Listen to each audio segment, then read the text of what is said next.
Overload कोळसा वाहतूक बंद संदर्भात पेण आरटीओला वाहतूक सेनेचे निवेदन. मुंबई गोवा राष्ट्रीय महामार्गावरील अवैध ओव्हरलोड कोळसा वाहतुकीमुळे महामार्गावर अपघाताचे प्रमाण वाढत असून होणारे अपघात थांबवण्यासाठी दक्षिण रायगड जिल्हा शिवसेना उद्धव बाळासाहेब ठाकरे पक्षाचे वाहतूक सेनेचे अध्यक्ष सुभाष मोरे यांनी उपप्रादेशिक परिवहन अधिकारी माधव सूर्यवंशी पेण यांना लेखी निवेदन दिले आहे. येत्या 8 दिवसात मुंबई गोवा राष्ट्रीय मार्गावरील ओव्हरलोड कोळसा वाहतूक बंद न झाल्यास चक्काजाम करण्याचा इशारा वाहतूक सेनेचे अध्यक्ष सुभाष मोरे यांनी परिवहन विभागाला दिला आहे.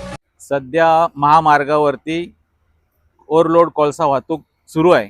त्या संदर्भात आम्ही परिवहन मंत्र्यांना सुद्धा निवेदन दिलेलं आहे आणि आम्ही आता पेण आरटीओ यांना सुद्धा निवेदन दिलेलं आहे आणि त्यांना सांगितलं जर आठवड्याभरात कारवाई केली नाहीत तर आम्ही पूर्ण रस्त्यावरती चक्काजाम आंदोलन करू.